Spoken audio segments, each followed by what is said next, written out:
and that it was done in malice.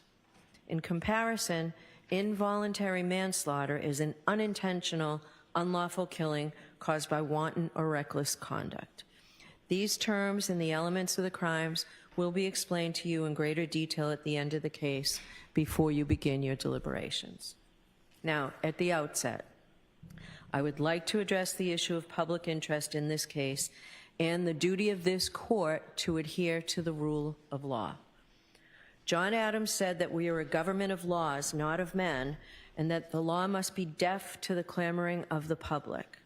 He meant that while public opinion about a given subject may ebb and flow, the law must be steady, reliable, and even-handed.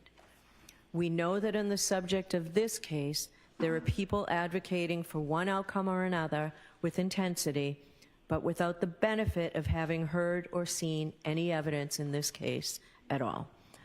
The law works in a different way, and the difference is crucial to our system of justice. The jurors selected for this trial will hear and judge the evidence.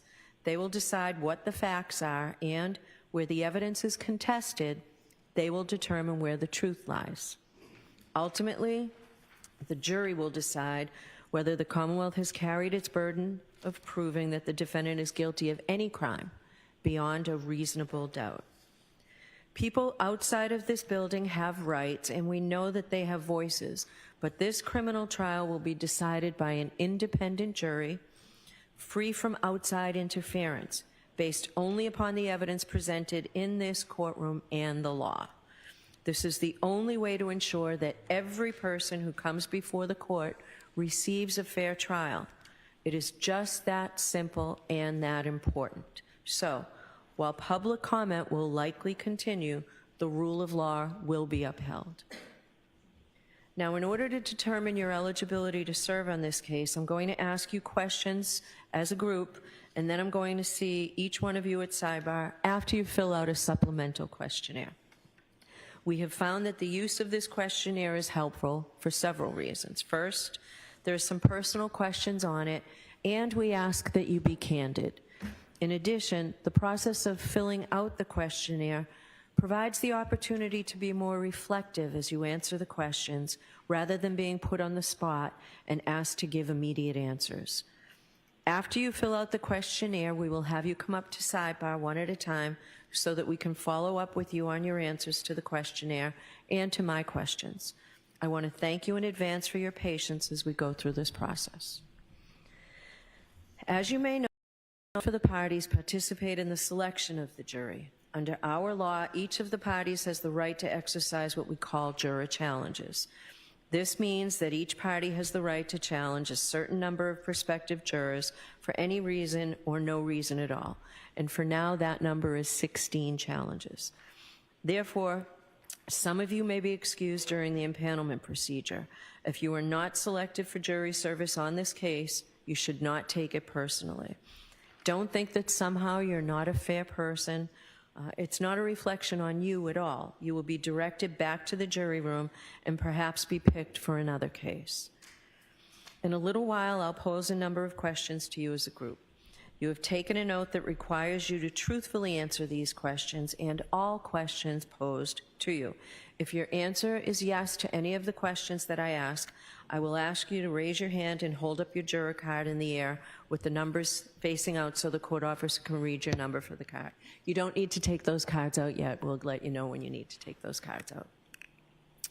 The fact that you answer yes to one or more of my questions does not mean that you're automatically disqualified from jury service. It simply means that there are matters that the lawyers and I need to discuss with you at sidebar. If you find a question posed to the group overly intrusive, you may elect to answer that question at sidebar.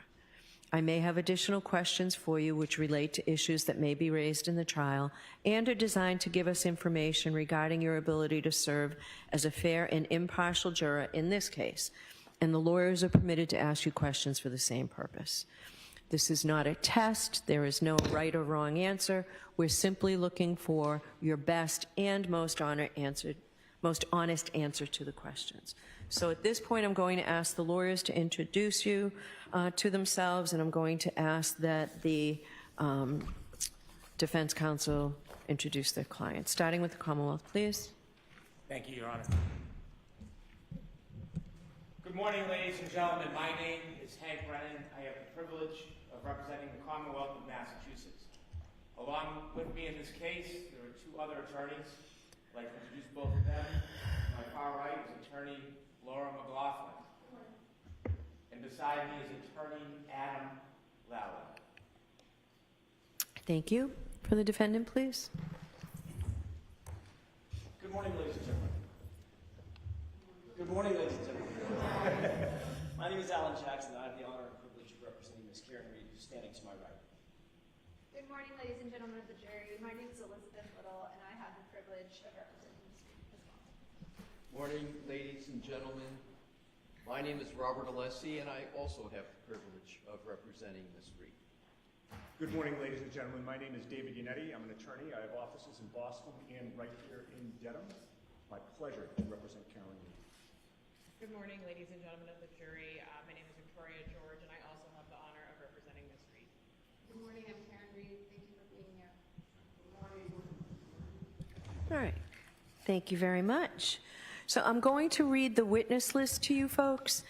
It's very long. It does not mean that all of these people will be called as jurors, but you may hear the names of some of these people during the testimony. So it's important that you listen and think about whether or not you know these folks, because you will be asked that question in a little while.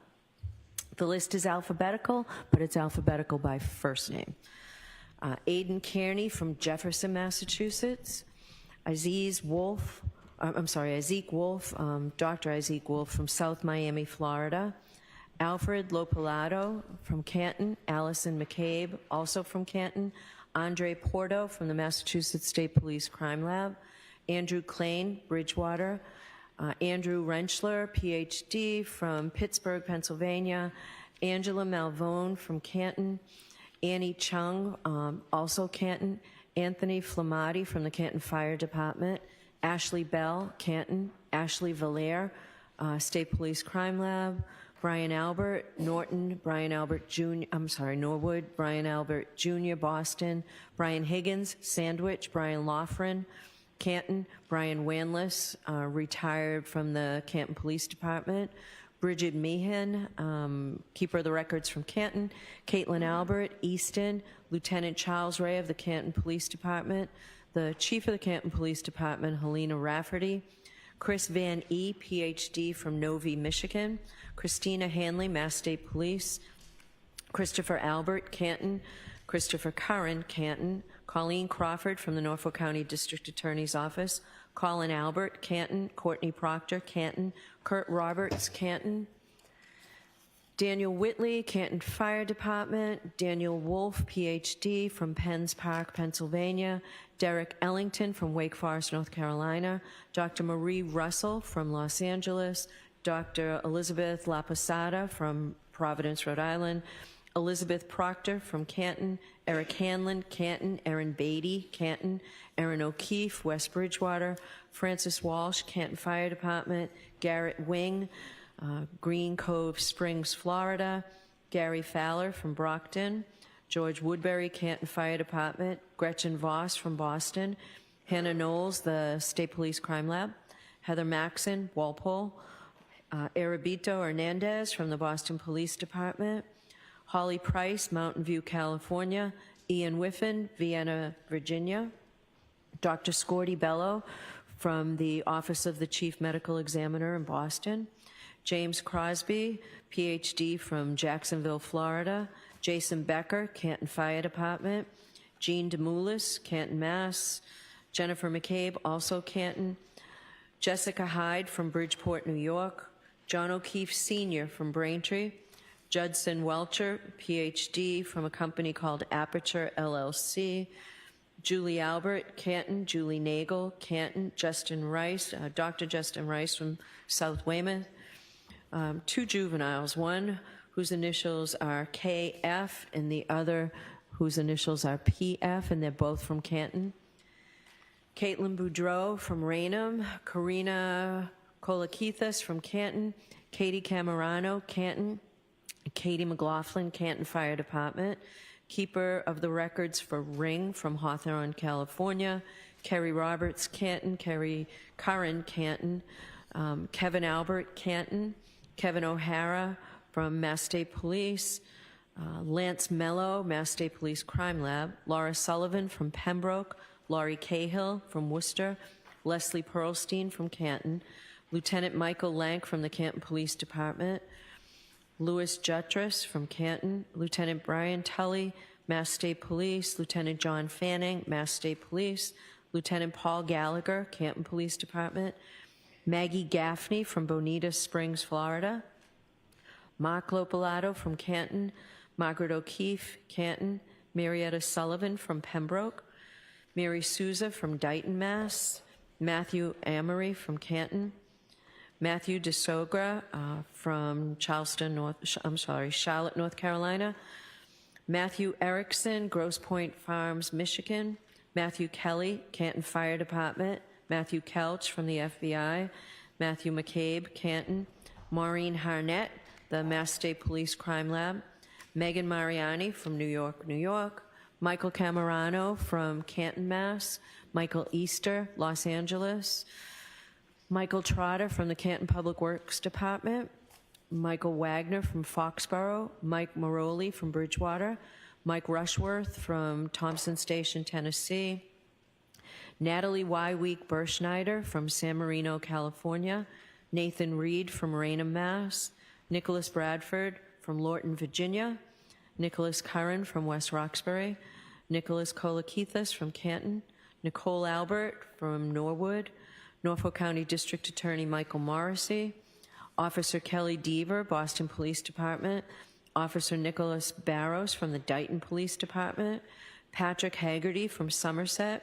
Paul Mikowski from Melrose, Paul O'Keefe from Canton, Rebecca Bison, Canton, Rebecca Trayers from Norfolk, Mass, Dr. Renee Stonebridge from the Office of Chief Medical Examiner, Boston, Richard Green from South Beach, Florida, Richard Donatino from Canton, Robert Gilman from Hull, Ryan Nagel from Canton, Sarah Levinson from Canton, Sergeant Brian Gallerini from the Needham Police Department, Sergeant Sean Good, Canton Police Department, Sergeant Paul Giampetro, Canton Police Department, Sergeant Yuri Buchanan from the Massachusetts State Police, Shannon Burgess from South Lake, Texas, Cheryl Waugh from Canton, Sophie Herzon from the Mass State Police Crime Lab, Stephanie Devlin, also from the State Police Crime Lab, Stephen Mullaney, Canton Police Department, Stephen Nelson from the Norfolk County DA's Office, Stephen Bernstein, who is a keeper of the records from Stoughton, Stephen Ridge from the Boston Police Department, Stephen Saraf from the Canton Police Department, Stephen Scanlon from West Roxbury, Terry Kuhn from Davis, California, Tess Chart from Lorton, Virginia, Thomas Beatty from Canton, Thomas Kelleher from Canton, Thomas Martin from Weymouth, Thomas Nuttall from the Canton Fire Department, Tristan Morris from Easton, Mass. The following are state troopers: Trooper Connor Keefe, Trooper David DeChico, Trooper Evan Brent, Trooper Jeffrey Kostowski, Trooper Joseph Paul, Trooper Kathleen Prince, Trooper Michael Proctor, Trooper Nicholas Garino, Trooper Zachary Clark, Wendell Robery from Canton, and William Reed from North Dighton, Mass. Those are the list of witnesses. Now, as you can imagine, there are a lot of witnesses. This case is going to take a long time to try. We're in the process of impaneling a jury. We expect that that also will take a while. I'm told by the lawyers that their best estimate of how long the evidence will take will be 6 to 8 weeks.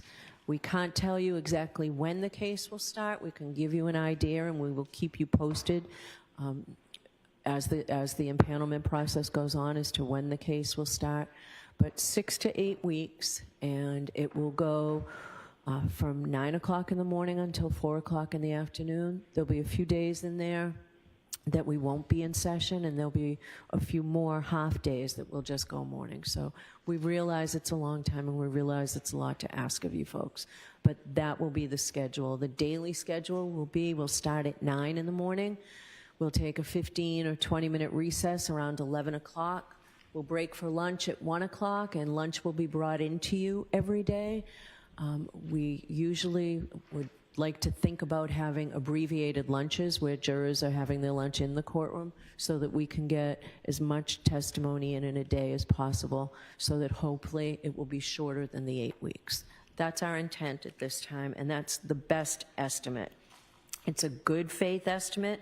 Sometimes trials go longer and sometimes they're shorter. And we do our best. Once we know, every day at the end of the day, I will tell you if we are on track for finishing on schedule, or if we're a little ahead of schedule, or if we're a little behind. And I can tell you, I don't think I've ever had to say to a jury that we're behind schedule. So that's our goal. Now, it might help if I give you a preview about some basic law that applies to criminal cases like this. It's my job to teach the jury the law, and I don't do that completely until the end of the trial. So for now, I will give you a very brief summary of some of the legal principles that will govern this trial.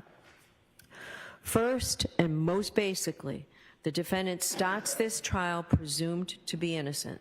The fact that Ms. Reed was arrested or that she was indicted is not proof of anything.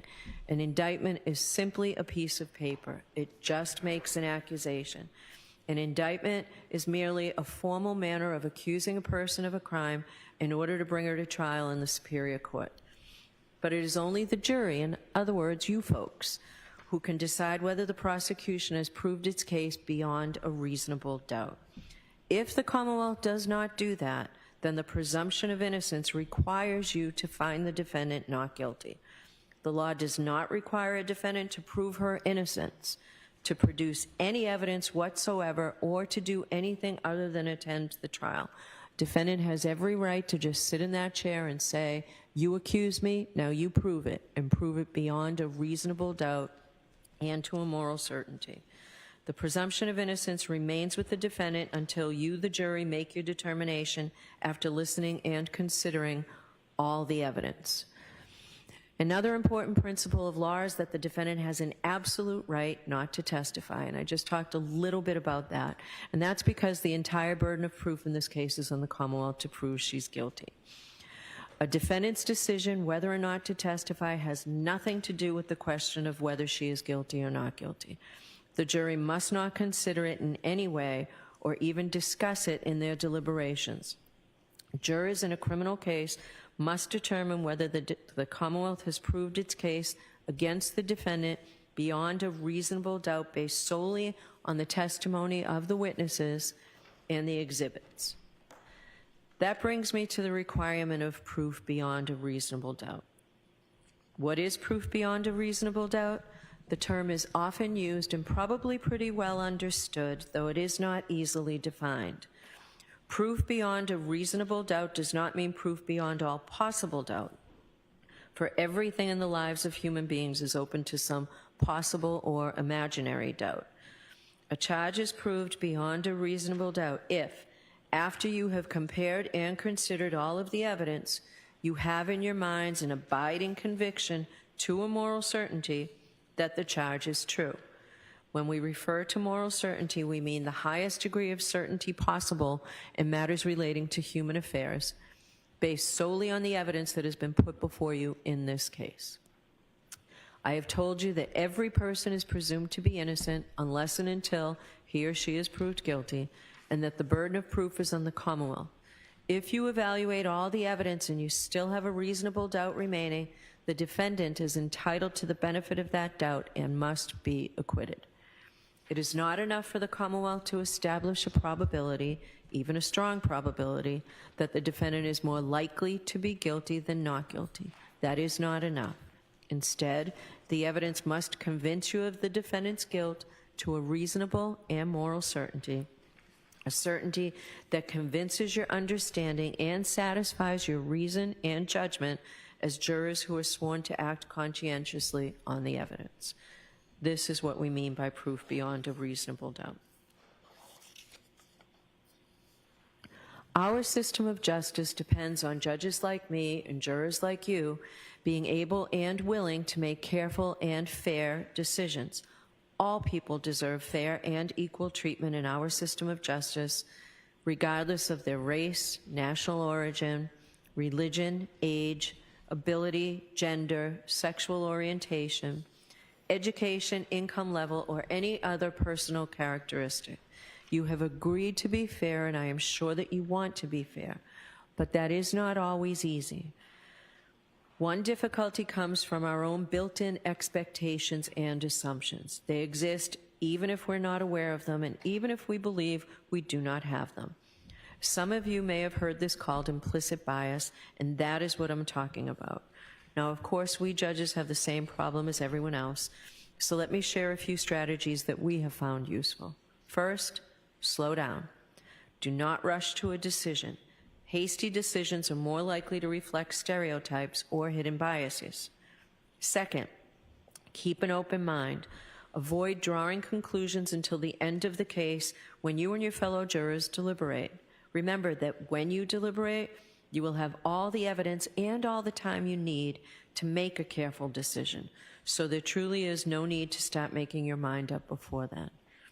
Third, you should listen closely to all the witnesses. That is the best way to ensure that you decide this case based on the evidence and the law instead of upon unsupported assumptions.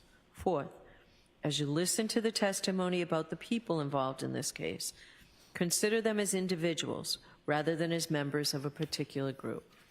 And finally, I might ask myself, would I view the evidence differently if the people were from different groups, such as different racial, ethnic, or gender identity groups? At the end of the case, I will remind you of these strategies and ask you to focus on the evidence instead of any unsupported assumptions you may have. All we ask is that you, individually and as a group, do your best to resolve this case based upon the evidence and the law without sympathy, bias, or prejudice, to the best of your ability as human beings. Now, I know that some of this might be confusing, and perhaps all of it's confusing at this early stage of the case. You'll certainly be in a better position to understand this at the end of the case when you've heard the evidence and I can explain the law to you in detail. So don't be worried if you didn't catch everything I said. Why am I telling you these things? Because we need to know if you are able to follow the law in this case. You don't necessarily have to agree with the law, but all jurors will have to apply the law as I describe it. So for jury selection, it's important to know if you might have some doubts whether you can accept and follow these legal rules. I'm now going to ask you several questions, so if your answer is yes, please raise your hand. So now you can take out those juror cards.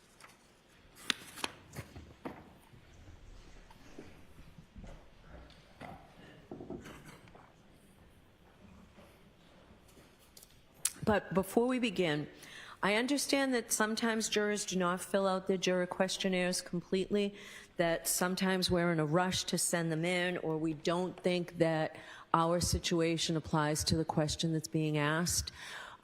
So if there's something on your form that's not filled in, like your age or prior work experience, we'll ask you. But it's also the time, if you're thinking about it, maybe you did not include any prior involvement with the court system, either as a juror or a witness or a party to some litigation. So if there's something that you know is missing from this form, please just let us know that at sidebar, right? So the first question is, do you or a close personal friend or family member know, or have you had any prior dealings with the witnesses whose names I've called? Juror number 168, 168. Juror 167, 167. Juror 257, 257. Juror 202, 202. Juror 212, 212. And juror number 259, 259. Thank you. Do any of you folks or a close personal friend or family know, or have you had any prior dealings with the lawyers in this case or the Norfolk County District Attorney's Office? I see no. Okay. Juror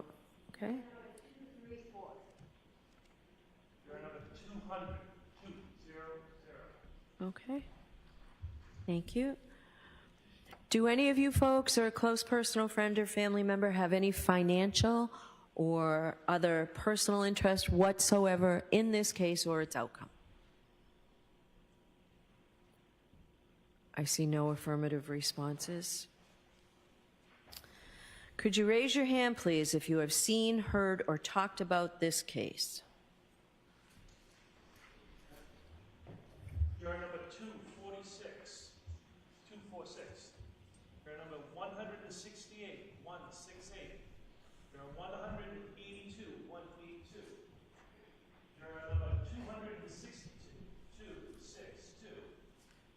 Juror 196, 196. Juror 245, 245. Juror 219, 219. There are 232, 30, there are 171, 171, there are 241, 241, there are 195, 195, there are 256, 256, there are 257, there are 227, there are 198, there are 268, there are 166, there are 164, there are 213, there are 271. There are 190, 190. There are 253, 253. There are 222, 222. There are 240, 240. There are 193, 193. There are 184, there are 210, there are 239, there are 167, there are 189, there are 199, there are 202, there are 177, there are 263, there are 180. There are 172, 172. There are 223, 223. There are 273, 273. There are 179, 179. There are 204, 204. There are 242, 242. There are 178, 178. There are 197, 197. There are 244, 244. There are 187, 187. There are 212, 212. There are 162, 162. There are 260, 260. There are 160, 160. There are 216, there are 175, there are 186, there are 267, there are 208, there are 237, there are 211, there are 220, there are 183, there are 274, there are 163, there are 181, there are 248, there are 243, there are 229, there are 234, there are 251, there are 217, there are 173, there are 259, there are 200, there are 266, there are 174, there are 218, there are 254, there are 269, and there are 235. All right, thank you. Could you raise your hand if you've expressed or formed any opinion with respect to this case? Juror 246, 246. Juror 262, 262. Juror 196, 196. There are 230, there are 245, there are 166, there are 164, there are 100,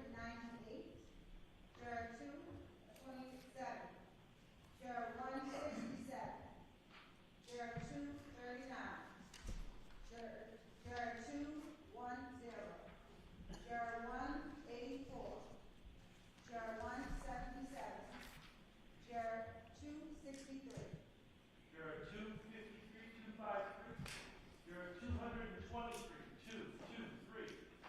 Juror 204, 204. Juror 178, 178. Juror 244, 244. Juror 212, 212. Juror 162, 162. Juror 260, 260. Juror 160, 160. Juror 186. Juror 208. Juror 211. Juror 274. Juror 183. Juror 200. Juror 259. Juror 217. Juror 234. Juror 229. Juror 218. Juror 254. Juror 269. And Juror 235. All right, thank you. Are any of you folks aware of any bias or prejudice that you may have in regard to this case or in favor of or against either of the parties? Please raise your hand if that's so.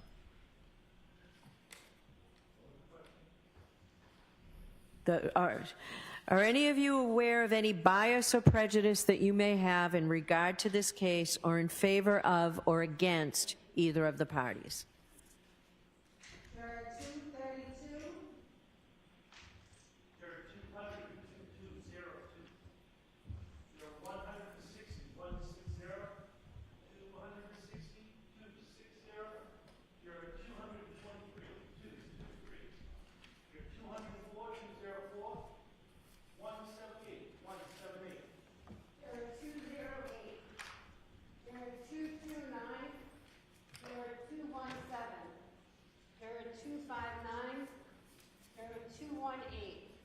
Juror 254. And Juror 269. Okay. Thank you. Do any of you folks have any difficulty hearing or any problem with understanding the English language, any physical or mental condition, or any religious or philosophical beliefs that would interfere with your ability to hear the evidence in this case, to understand the evidence, to concentrate during the trial, or to deliberate for the purpose of reaching a verdict? Please raise your hand if you do. Juror 239 and 202. Juror 223, 223. Juror 206, 206. Juror 178, 178. Juror 165, 165. Juror 272, 272. Juror 208. Juror 259. Juror 180. 180. Okay, thank you. Would you raise your hand if you have any difficulty or believe you'd have any difficulty following the important constitutional concepts that I've described? First, that the burden of proof rests entirely with the Commonwealth. Second, that that burden of proof is proof beyond a reasonable doubt and to a moral certainty. And third, that the defendant has absolutely no burden of proof. She can sit there and remain silent. She doesn't have to do a thing. Please raise your hand if you have difficulty with any of those concepts. I see no affirmative responses.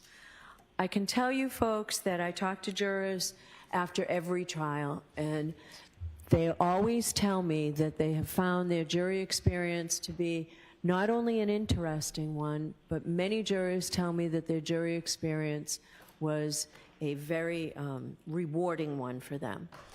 But I do understand that for some people, serving on this jury would cause a substantial hardship. And let me tell you what I mean by that.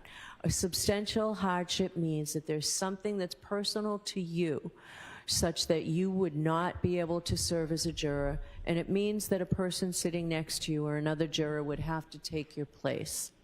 Now, I ordinarily think of it in terms of you're either a student or you have airline tickets or surgery scheduled during the course of this trial.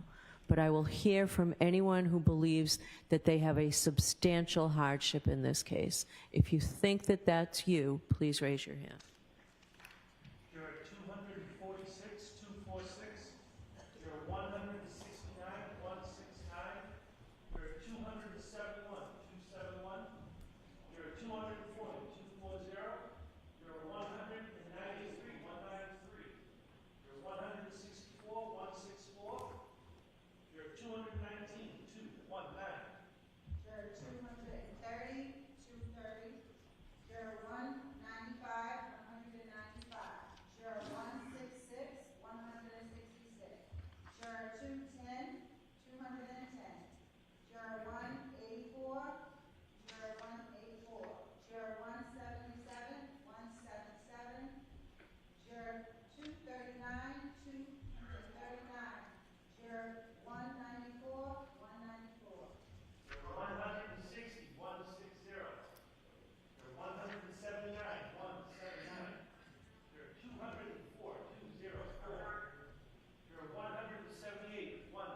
and Juror 269. Juror 262, Juror 245, Juror 268, and Juror 202. Okay, thank you. So in a minute or so, I'm going to leave the bench to give you a chance to fill out those supplemental questionnaires that will be given to you. I ask that you not talk to your neighbor or share with any other prospective juror any questions or comments or concerns you might have about jury duty generally, or in this particular case.